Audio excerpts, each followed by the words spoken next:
Hey guys, so I'm here to do a haul video for you.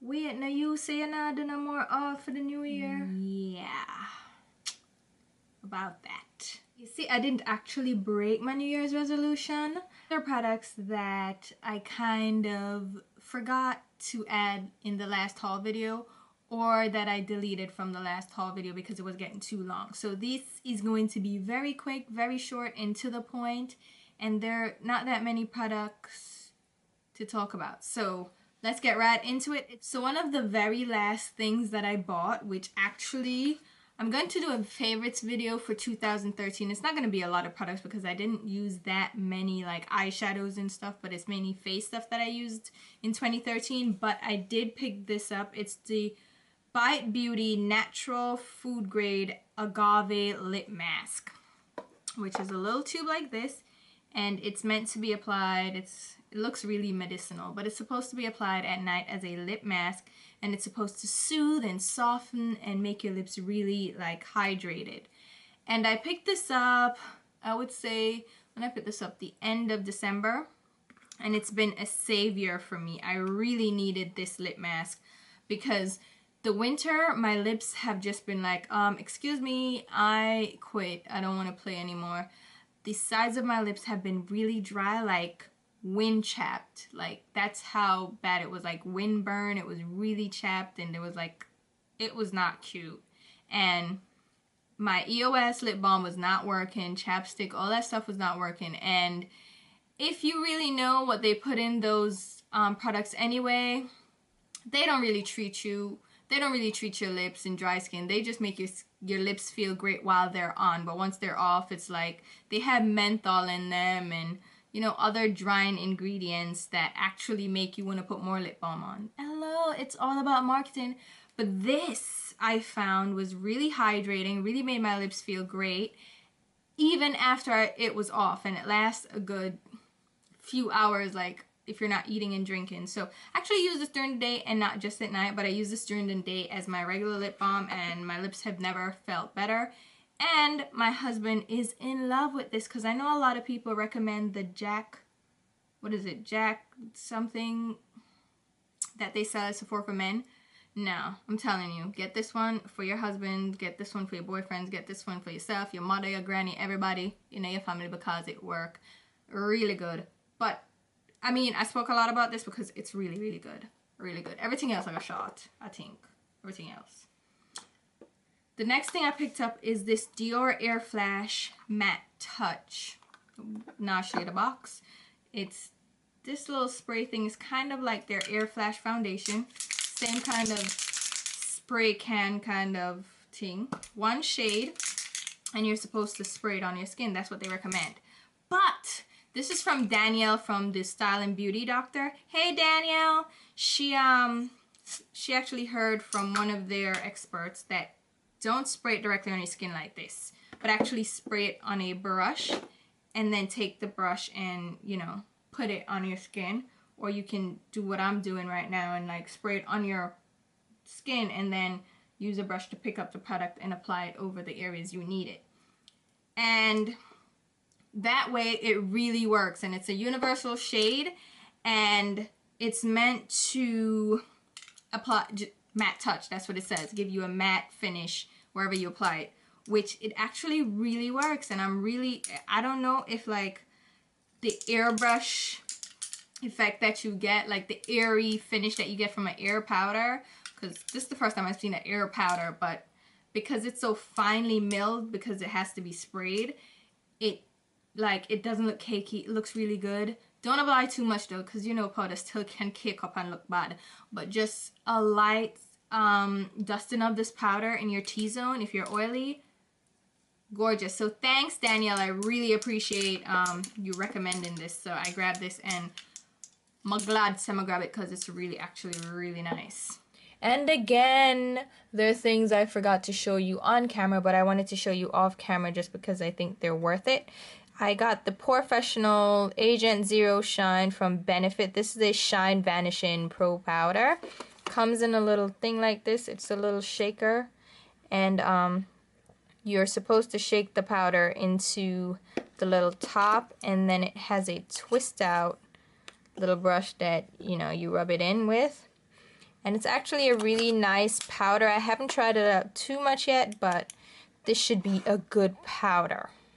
Then I picked up, this is something I forgot to include in my last haul. This is the Airbrush Illuminizer. So to illuminate and illuminize. But it's a airbrush illuminizer from It Cosmetics.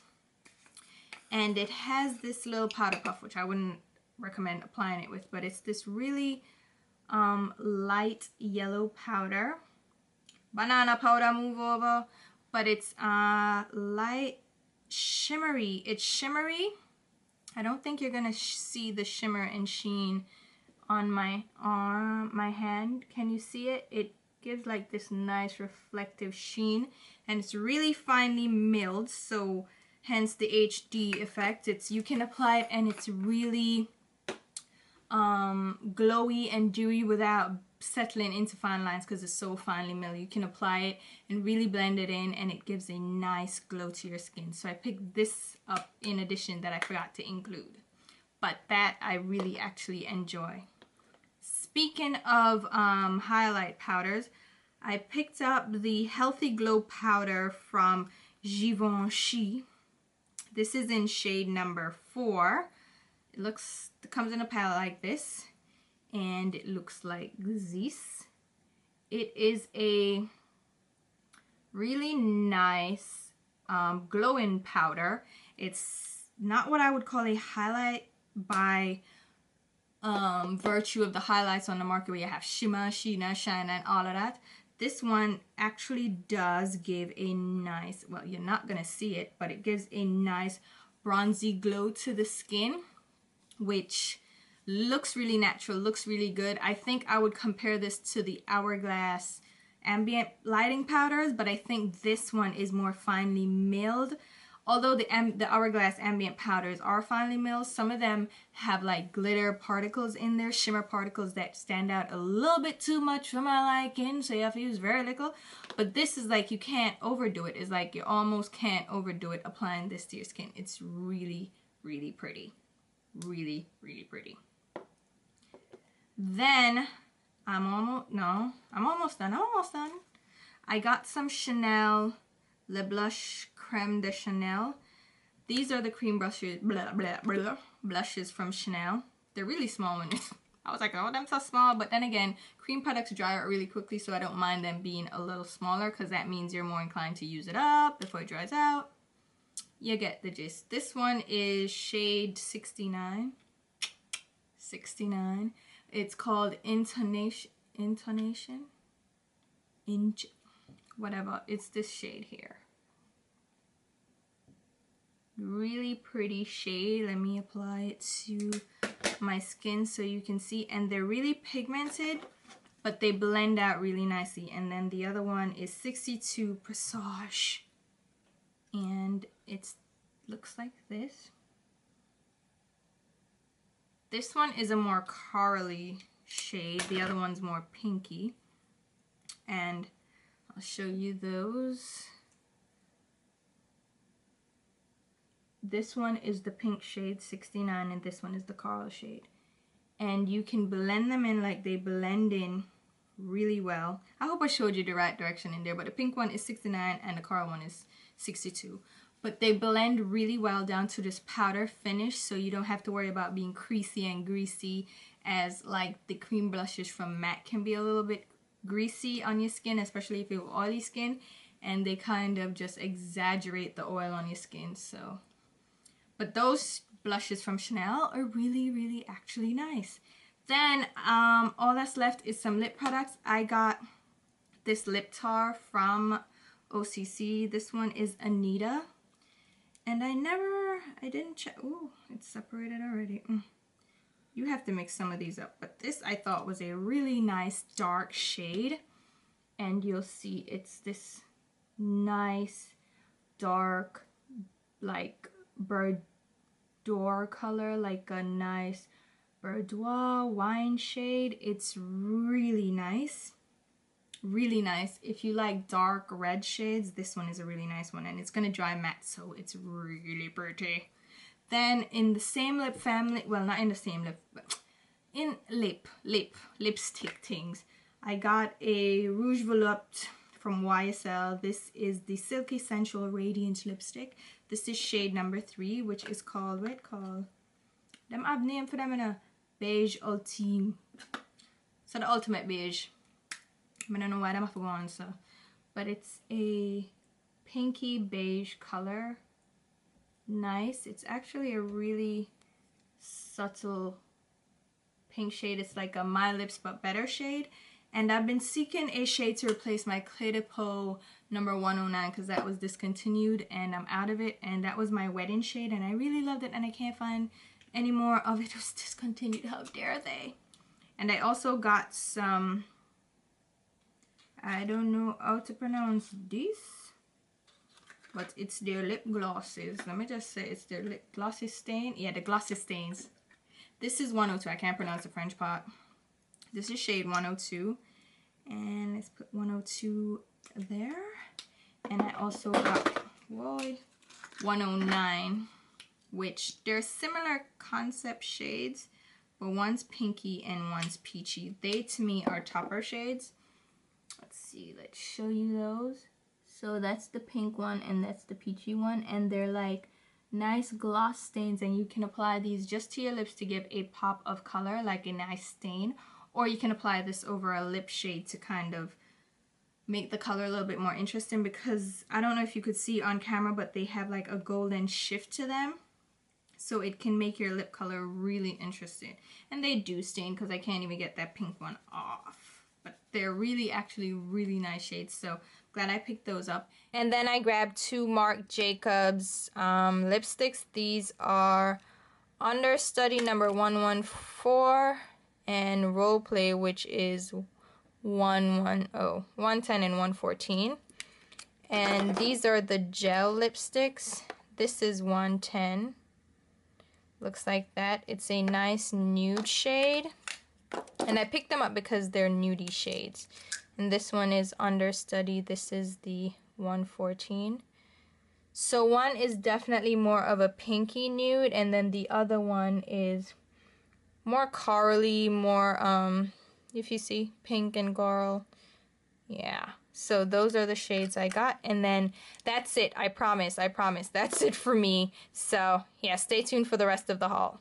And then last but not least, if you have been a fan of the Maybelline, what are they called? The pink, the pink, the Maybelline Vivids shades, color sensational Vivid. What is going on, Maybelline? You don't like me? You don't want me to pronounce it? So if you have been a fan of the Maybelline Color Sensational Vivids, they released the nice bright shades earlier last year. I did a review on them where I swatched all of them. Now they've come out. You see, Maybelline, hear me now. Don't obey me. Don't obey me. They came out with new shades, is what I'm trying to get at. Lord, it took me like eternity to say this.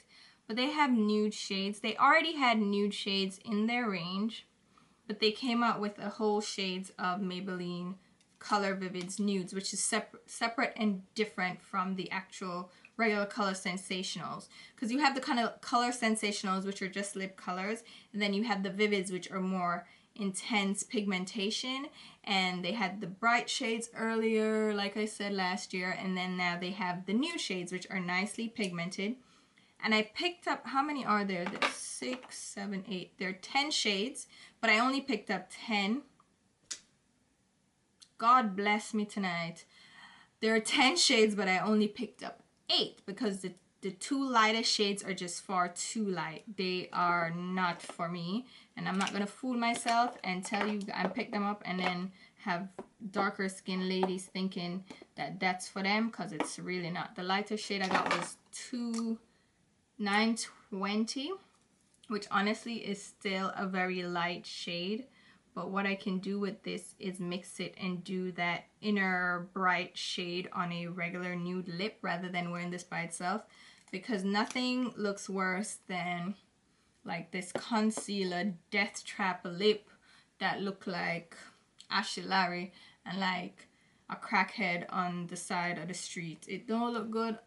So I didn't pick up the lighter shades, but I'm gonna do a swatch video with those because I think that would be interesting, and those colors are really great and they're from the drugstore, so win-win-win. Okay, so that is my left out, forgotten haul that I should have included in the last haul, but I didn't. So hopefully you guys enjoyed this video. Stay tuned, I have a tutorial for this look. This is using the Naked 3 palette. Yeah, I have my favorites for 2013 coming up. I also am going to separate out my hair products and do a hair video as well as an updated installer routine with my longer hair, because people have been asking, and thank you so much for the compliments on my hair. Yes, it has grown. It has grown. I've been waiting for this time, but I still want, like, don't tell my husband this, but I want like 6 more inches on this. He doesn't want me to get it really long, but I want it to be so long. I want it to be long, long, long, long, long. But I really enjoy this length. It's really nice. I love this length, but I want it to be longer. But I'm going to share that with you, the updated InStyle video and my favorite products that I have been using, because people have been asking about that. So those videos are all coming up, so make sure you subscribe so you can see them. You won't miss out on the loving. And until then, I'll talk to you. Bye.